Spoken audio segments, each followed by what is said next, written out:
जय हिंद मेरे प्यारे साथियों। कैसे हो आप सभी? उम्मीद करता हूं कि आप सभी स्वस्थ होंगे, मस्त होंगे, एकदम जबरदस्त होंगे और साथ ही साथ अपनी तैयारी में बिल्कुल जुटे भी होंगे, क्योंकि आपका एग्जाम जल्दी है। पेट का जो है उसकी डेट आ चुकी है, आप सभी को वैसे पता भी होगा।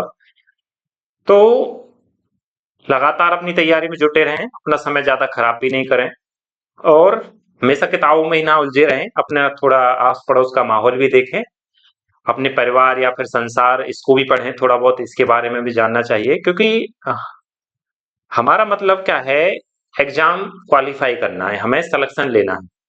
तो हमें सिर्फ उतना ही पढ़ना है कि जिससे हमें सिलेक्शन हो जाए और जो आसपास की चीजें चल रही हैं उनसे भी हमें थोड़ा, कह सकते हो, अवेयर रहना है, उनके बारे में भी जानकार रखनी है कि हमारे आसपास की चीजों में आजकल क्या चल रहा है। तो उन चीजों को भी पढ़ते चलें, साथ ही साथ अपने सिलेक्शन वाली, और साथ ही साथ समाज जो है उसको भी पढ़ना है, क्योंकि कहते हैं कि गुण, एक कविता है कि गुण होने जरूरी है।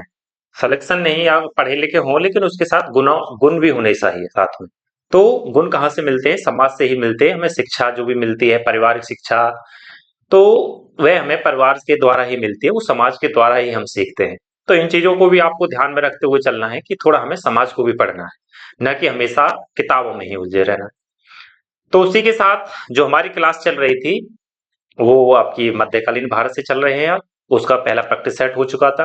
प्रैक्टिस सेट इस वजह से लाए जा रहे हैं क्योंकि आपकी जो तैयारी है उसको हम एक बेहतर लेवल पर लेके जा सके। आपके जो एग्जाम में जो क्वेश्चन हो डायरेक्ट हिट हो, जो हम पढ़ाएं वो डायरेक्ट क्वेश्चन आ जाए, तो ज्यादा समय भी खराब नहीं होगा, क्योंकि आपके पास समय कम है।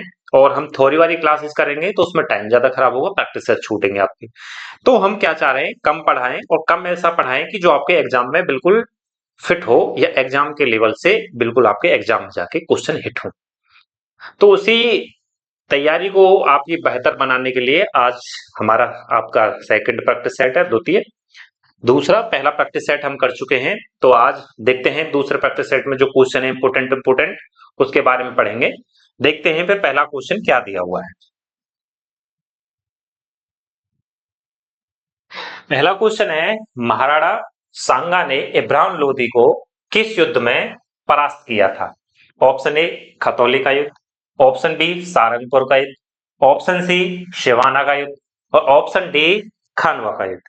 तो बताओ इस क्वेश्चन का आंसर क्या होगा? जो महाराणा सांगा ने इब्राहिम लोदी को किस युद्ध में परास्त किया था? तो यह किया था आपके खतौली का युद्ध। तो कौन सा युद्ध होता है? खतौली का युद्ध होता है। तो खतौली के युद्ध में क्या हुआ था? ये जो युद्ध होता है ये होता है 1517 में, और इस युद्ध में क्या हुआ था, इब्राहिम लोदी को महाराणा सांगा जी ने परास्त कर दिया था। और खानवा का युद्ध, इसे खानवा भी कहते हैं। खानवा का जो युद्ध होता है वह बाबर वर्सेस और आपके राणा सांगा, ये कह सकते हो, इन्हीं के बीच में हुआ है। लेकिन इसमें क्या होता है, बाबर जीत जाता है। समय जो है इसका 1527 है। तो इसमें क्या हुआ था, बाबर जीता था। और सारंगपुर का जो युद्ध है, सारंगपुर का जो युद्ध हुआ है वह हुआ है 1437 में। और किस किस के बीच हुआ है? यह हुआ है राणा कुंभा और महमूद खिलजी के बीच में। यह हुआ है राणा कुंभा वर्सेस महमूद खिलजी के बीच में। और एक और बता, वो कौन है? शिवाना का युद्ध। शिवाना का युद्ध किस किस के बीच में हुआ है? शिवाना का जो युद्ध हुआ है यह हुआ है आपके खिलजी और शीतल देव के साथ। अलाउद्दीन खिलजी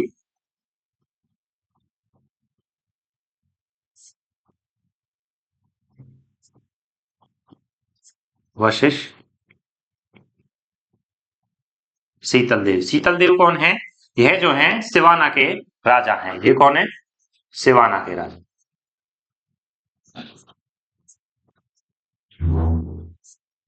शिवाना के राजा शीतल देव के साथ।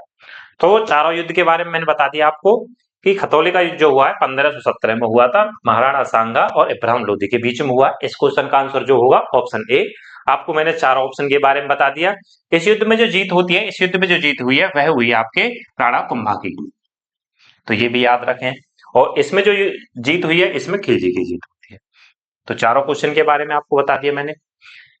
पढ़ते हैं फिर नेक्स्ट क्वेश्चन की तरफ।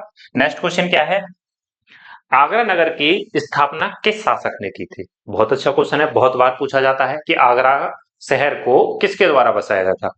तो यूपी का क्वेश्चन भी है, उत्तर प्रदेश का है, उत्तर प्रदेश में ही आगरा पड़ता है। तो हम किस पेपर की तैयारी कर रहे हैं? उत्तर प्रदेश की, यूपी पैट। तो आगरा नगर की स्थापना क्वेश्चन पूछा जा सकता है। तो डायरेक्ट क्वेश्चन जो आएगा आप लगा देना, आगरा नगर की स्थापना किसने की थी? सिकंदर लोदी के द्वारा होती है। तो सिकंदर लोदी ने क्या किया था? आगरा शहर को बसाया था। अकबर ने जो बसाया है, अकबर के द्वारा एक फतेहपुर सीकरी, फतेह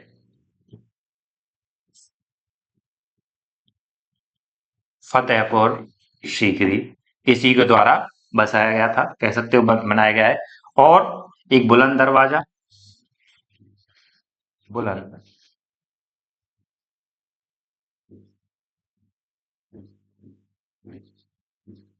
बुलंद दरवाजा का निर्माण किया था, किस वजह से? गुजरात की विजय के कारण। और इन्हीं के द्वारा एक महल बनाया गया है, जोधाबाई का। तो जोधाबाई का महल हो गया इन्हीं के द्वारा। और फिरोज शाह तुगलक ने क्या किया है? 4 शहर बसाए थे। तो 4 शहरों के बारे में इनके भी लिख लें। एक तो है जौनपुर, एक है फिरोजाबाद, और एक है फिरोजपुर, और एक और है आपका फतेहाबाद। तो 4 शहर बताए गए थे, चारों के नाम मैंने लिख दिए। कौन कौन से शहर बताए? फिरोजपुर, जौनपुर, फिरोजाबाद और फतेहाबाद। तो चारों शहर किसके द्वारा बसाए गए थे? ये बसाए गए फिरोज शाह तुगलक के द्वारा। शाहजहां द्वारा, शाहजहां द्वारा लिख लें आप। इन्हीं के द्वारा एक शाहजहां बाद शहर बसाया, जिसे पुरानी दिल्ली कहते हैं। और इन्हीं के द्वारा ताजमहल, ताजमहल इन्हीं के द्वारा बनवाया गया है। और इन्हीं के द्वारा जामा मस्जिद, और इन्हीं के द्वारा लाल किला, और शाहजहां के बाद शाहजहां ने ही एक शहर और वो बनाई थी, जैसे जामा मस्जिद, और इसी के साथ एक और है मोती मस्जिद। तो ये भी आपको याद रखने हैं कि कौन कौन से हैं। जामा मस्जिद कहाँ है? दिल्ली के अंदर। और ताजमहल आप सभी को पता होगा, आगरा में है। और लाल किला कहाँ है? दिल्ली में। और मोती मस्जिद कहाँ है? आगरा। तो ऐसे आपको पढ़ना है कि आपको चारों क्वेश्चन के बारे में आपको देखना है कि इस क्वेश्चन के आंसर तो सिकंदर लोधी है, लेकिन उसके बाद 3 आपके ऑप्शन है, उनके बारे में भी आपको जानकारी होनी चाहिए। मैंने 3 ऑप्शन के बारे में आपको लिखवाया, तो आपको ये चीजें याद रहेंगी। जब ये चीजें याद रहेंगी तो क्वेश्चन आपके डायरेक्ट हिट होंगे कि शाहजहां द्वारा कौन सा शहर बताया गया था, जामा मस्जिद कहाँ बताया गया था? दिल्ली में। क्वेश्चन डायरेक्ट हिट होते हैं। उम्मीद करता हूँ कि ये समझ में आया होगा। इसके बाद आगे बढ़ते हैं, नेक्स्ट क्वेश्चन की तरफ चलते हैं। नेक्स्ट क्वेश्चन है, दिल्ली के किस सुल्तान ने सबसे ज्यादा नहरों का निर्माण किया था? बहुत अच्छा क्वेश्चन। नहरों का निर्माण, सिंचाई व्यवस्था के लिए जो नहरों का निर्माण किया है, वह किस शासक द्वारा किया गया, किस सुल्तान द्वारा किया गया? तो यह किया गया था आपके फिरोज शाह तुगलक द्वारा। तो फिरोज शाह तुगलक के बारे में आप सभी को जानना है। मैंने आपको इन्हीं के बारे में चार पांच चीजें बता दी थी अभी पिछले क्वेश्चन में। इल्तुतमिश जो था, इल्तुतमिश ने, कह सकते हो ज्यादा तो काम किए नहीं है, लेकिन यह क्या है? गुलामों का गुलाम। अब इसने काम तो बहुत किए हैं, गुलामों का गुलाम भी है। ठीक, इसी ने एक व्यवस्था शुरू की थी, इक्तादारी। क्वेश्चन बहुत बार पूछा जा रहा है, जाता है, इक्तादारी व्यवस्था। और बलबन के द्वारा मैंने आप सभी को बताए थे, बलबन ने क्या क्या किया था? नौरोज एक त्योहार है, उसको शुरू किया था इसी के द्वारा। सिकंदर लोदी ने क्या किया है? सिकंदर लोदी ने एक विभाग की स्थापना की है, कृषि विभाग की स्थापना। इसके द्वारा कृषि विभाग की स्थापना की जाती है। तो क्वेश्चन पूछ लिया जाए, कृषि विभाग की स्थापना करने वाला कौन है? सिकंदर लोदी है। बलबन ने क्या किया है? नौरोज, और आपको मैंने बताए थे इसी के द्वारा, लोहरक की नीति इसी के द्वारा लाई गई थी। लौ, रक्त की नीति, इसी के द्वारा तुर्क ए चहलकानी को समाप्त किया गया है। तुर्क ए चहलगामी, इसने 40 सरदारों का जो संगठन होता था उसे समाप्त कर दिया था बलबन ने। क्यों? क्योंकि उस पे चाहे खुद और कोई शासक या कह सकते हो गुलाम नहीं बैठ जाए, जिस कारण से ने उस पद को ही समाप्त कर दिया था। तो सबसे ज्यादा नहरों का निर्माण करने वाला कौन है? फिरोज शाह तुगलक है। तो ये सब आपको उम्मीद करता हूँ ये आपको समझ में आया होगा। नेक्स्ट क्वेश्चन, दिल्ली का सुल्तान जो दान दक्षिणा के बारे में काफी ध्यान रखता था और इसके लिए एक दीवान ए हैरात स्थापित किया, वह कौन था? इल्तुतमिश, फिरोज शाह तुगलक, गयासुद्दीन शाह या बहलोल लोदी? तो किसने किया है? जो दान और दक्षिणा में सबसे ज्यादा विश्वास रखता था वह था आपका फिरोज शाह तुगलक। इसी के द्वारा क्या स्थापना की गई है? आपके दीवाने खैरात की। गयासुद्दीन शाह नहीं है ये, गयासुद्दीन तुगलक कर लो इसे, गयासुद्दीन तुगलक। गयासुद्दीन तुगलक ने क्या किया है? तुगलक वंश की इसी ने स्थापना की है। तुगलक तुगलक वंश की स्थापना इन्हीं के द्वारा की गई है। इन्हीं के द्वारा, तुगलक के द्वारा एक विभाग और स्थापना किया गया था जिसका नाम है दीवाने बंदगा। दीवाने बंदगा। तो क्वेश्चन पूछ लिया जाए कि दीवाने बंदगा किसके द्वारा स्थापना की गई थी? यह भी आपके फिरोज शाह तुगलक के द्वारा की गई है। और एक और बनाया था दारुल शफा विभाग। तो ये सारे विभाग किसके द्वारा हैं? आपके फिरोज शाह तुगलक के द्वारा। बहलोल लोदी कौन है? बहलोल लोदी के बारे में जान सकते हो। बहलोल लोदी ने लोदी वंश की स्थापना की। लोदी वंश की स्थापना, लोदी वंश की स्थापना किसने की है? बहलोल लोदी ने की है। और इल्तुतमिश के द्वारा जो जान सकते हो, इल्तुतमिश ने जो किया है, इल्तुतमिश ने, मैंने आपको बताया था इल्तुतमिश के बारे में कि यह कौन है? गुलामों का गुलाम, गुलामों का गुलाम। इल्तुतमिश के बारे में ये जान सकते हो। तो इस क्वेश्चन का आंसर क्या होगा? Option B, Firoz Shah Tughlaq. बढ़ते हैं नेक्स्ट क्वेश्चन की तरफ। नेक्स्ट क्वेश्चन क्या है? मध्यकालीन यात्री एवं लेखक इब्न बतूता किस देश का निवासी था? तो मध्य यात्री जो आया था, मध्यकालीन में एक यात्री आया था जिसका नाम था इब्न बतूता, वह किस देश का रहने वाला था? तो बहुत बार क्वेश्चन ये पूछा जाता है।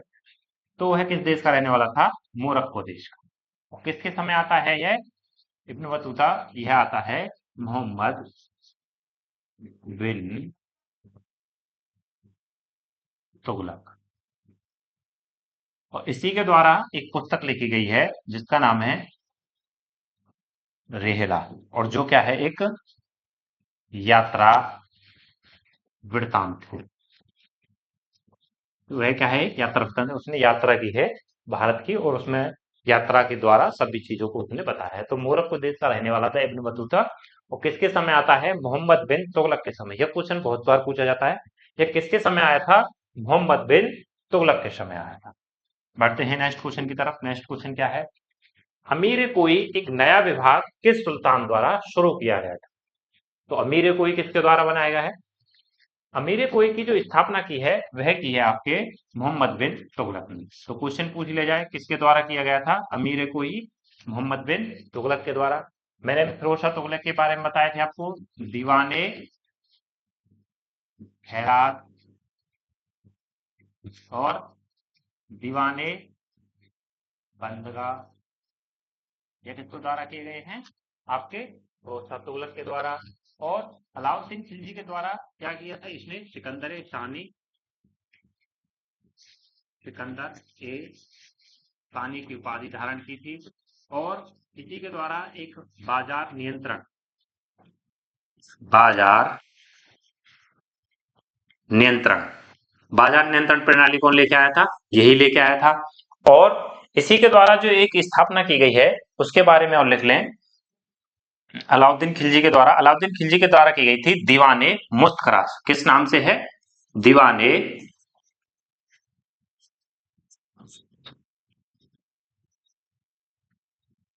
मुस्तखराज। तो दीवाने मुश्किलात किसके द्वारा की गई है? एक स्थापना विभाग की अलाउद्दीन खिलजी के द्वारा, फिरोज शाह तुगलक के द्वारा दीवाने बंदगा, दीवाने खैरात और एक और था दारुल सफा। दारुल सफा भी इसके द्वारा की गई है। सिकंदर लोदी, सिकंदर लोदी कौन है? लोधी वंश का ही है। लोधी वंश का है तो इसी ने क्या किया था? कृषि विभाग की स्थापना, मैंने आपको बताया था इसने क्या किया है? कृषि कृषि विभाग की इसी के द्वारा स्थापना की गई है। तो इस क्वेश्चन का आंसर क्या होगा हमारा? ऑप्शन सी, मोहम्मद बिन तुगलक के द्वारा अमीरे कुही की स्थापना की गई थी। नेक्स्ट क्वेश्चन देखते हैं। मोहम्मद बिन तुगलक ने अपनी राजधानी दिल्ली से लेकर गया था। मोहम्मद बिन तुगलक ने अपनी राजधानी कहां से कहां स्थापना की थी? तो इसने की थी दिल्ली से कहां लेके गया था? दौलता। तो सीधा सीधा क्वेश्चन है, तो कहां स्थापना, कहां स्थानांतरित की है? दिल्ली से कहां लेके गया है? दौलताबाद। इस क्वेश्चन का आंसर क्या होगा? Option A. बढ़ते हैं नेक्स्ट क्वेश्चन की तरफ। दिल्ली सल्तनत का सर्वाधिक विद्वान शासक जो खगोलशास्त्र, गणित एवं आयुर्विज्ञान सहित अनेक विद्या में माहिर था। इल्तुतमिश, अलाउद्दीन खिलजी, मोहम्मद बिन तुगलक और सिकंदर लोदी। तो कौन था? मोहम्मद बिन तुगलक जो था वह एक विद्वान था। तो इसका आंसर क्या होगा? ऑप्शन सी, मोहम्मद बिन तुगलक। मोहम्मद बिन तुगलक ने क्या किया है? यह सर्वाधिक विद्वान था। इसने बहुत सारे, कह सकते हो, पढ़ा लिखा था।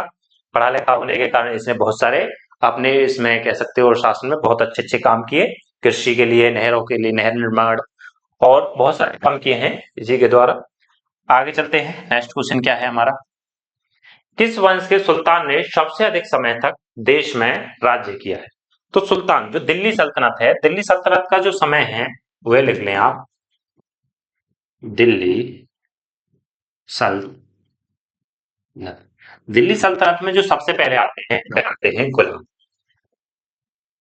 गुलामों को क्या कहा गया है? दास। तो ये कब से कब तक रहे थे? 1206 से कुतुबुद्दीन ऐबक के द्वारा 1290 तक। और उसके बाद कौन आते हैं? खिलजी। जलालुद्दीन खिलजी ने इसकी स्थापना की है। खिलजी का जो समय रहता है 1290 से 1320 तक। उसके बाद तुगलक, तुगलक जो आते हैं उनका जो समय है 1320 से 1414 तक। उसके बाद कौन बचे? के सैयद। सैयद कब से कब तक रहते हैं? 1414 से 1451 तक। और उसके बाद कौन बचे? आपके लोधी।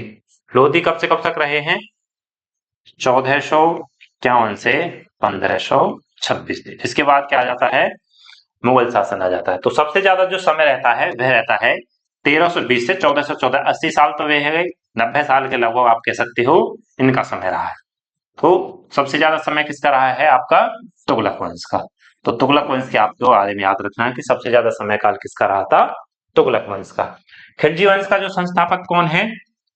जलालुद्दीन, जलालुद्दीन खिलजी। और लोधी वंश का बहलोल लोधी। उसके बाद दास वंश का कुतुबुद्दीन ऐबक। उसके बाद तुगलक वंश का गया शुद्दीन तुगलक। तो यह क्या है? इनके संस्थापक हैं। इसके बाद बढ़ते हैं नेक्स्ट क्वेश्चन की तरफ। नेक्स्ट क्वेश्चन क्या है?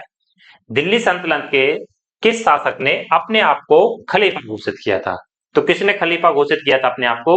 वह किया था आपका बलबन, अलाउद्दीन खिलजी, मुबारक खिलजी या मोहम्मद बिन तुगलक। तो किसने किया है खलीफा? जो किया था मुबारक खिलजी के द्वारा। और सिकंदर लोदी को क्या कहा गया है? अलाउद्दीन खिलजी को क्या कहा है?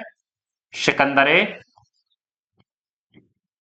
शानी की उपाधि इसने धारण की थी, सिकंदर शानी। और बलबन के द्वारा जो उपाधि ली गई है वह है जिले इलाही। कौन सी है?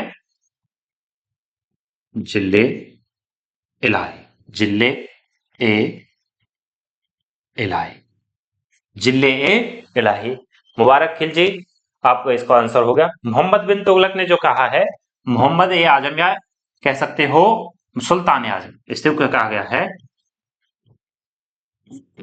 सुल्तान ए आजम। तो इससे क्या कहा गया था? मोहम्मद बिन तुगलक ने किसकी उपाधि धारण की थी? सुल्तान ए आजम। तो उम्मीद करता हूं ये समझ में आएगा। चारों क्वेश्चन के बारे, चारों ऑप्शन के बारे में मैंने आपको बता दिया। बलबन, जिले इलाही, अलाउद्दीन खिलजी, सिकंदर शानी कहते हैं। और मुबारक खिलजी किसने कहा था? इसने खुद को खलीफा घोषित किया है। और मोहम्मद बिन तुगलक सुल्तान आजम की इसने उपाधि धारण की थी। बढ़ते हैं नेक्स्ट क्वेश्चन की तरफ। घड़ी और ग्रह कर लगाने वाला दिल्ली का प्रथम सुल्तान का था। घड़ी और ये चरीकर है, घड़ी तो सेम ही है दोनों, घड़िया अथवा ग्रह, एक और है इसके अथवा लिख रहा है ना, ग्रह कर, तो घड़ी या ग्रह कर कह सकते हो। और एक और है चरीकर, जो पशुओं के चारागाह पे उस पर लगाया जाता। तो इसको किसने लगाया था? इसको लगाया था अलाउद्दीन खिलजी के द्वारा। तो इसको आंसर क्या होगा? अलाउद्दीन खिलजी। अलाउद्दीन खिलजी के द्वारा एक और है खुम्स और खरात, यह भी पूछ ले जाते हैं। खुम्स और खरात किसके द्वारा लगाए गए थे? जोकर, यह है अलाउद्दीन खिलजी के द्वारा। बढ़ते हैं नेक्स्ट क्वेश्चन तरफ। इस क्वेश्चन का आंसर क्या होगा? Option B. नेक्स्ट क्वेश्चन देखते हैं। किल सुल्तान के काल में खालसा भूमि अधिक पैमाने में विकसित हुई थी। गयासुद्दीन बलबन, अलाउद्दीन खिलजी, मोहम्मद बिन तुगलक या फिरोज शाह तुगलक। तो किसके समय होती है? यह होती है आपकी अलाउद्दीन खिलजी के समय। तो इस क्वेश्चन का आंसर क्या होगा? अलाउद्दीन खिलजी के समय यह जो भूमि है खालसा भूमि सबसे अधिक पैमाने पर विकसित हुई थी। बढ़ते हैं नेक्स्ट क्वेश्चन। इस क्वेश्चन का आंसर क्या होगा? Option B. इन चारों क्वेश्चन के बारे में मैंने आपको ज्यादातर लिखवा रखा है। इसके बाद बढ़ते हैं नेक्स्ट क्वेश्चन। नेक्स्ट क्वेश्चन क्या है? सूची ए को सूची 2 से सम्मिलित करें और सूचियों के नीचे दिए गए कूट से सही उत्तर चुनें। सूची 1, रणथंभौर कर्णदेव। चित्तौड़ के राजा कहाँ है? राजा रामचंद्र या देवगिरी हमीरदेव। गुजरात राणा रतन सिंह। तो बताओ इस क्वेश्चन का आंसर क्या होगा? जो रणथंभौर के राजा थे जिनका नाम था वह कौन थे? हमीरदेव। तो कौन है? रणथंभौर के हमीरदेव। और चित्तौड़ के राजा कौन? चित्तौड़ के कौन है? राजा रतन जी। जी के साथ इनका कैसे संघर्ष हुआ और उसमें मारे जाते हैं, जिनके ऊपर कहानी पद्मावत वाली लिखी हुई।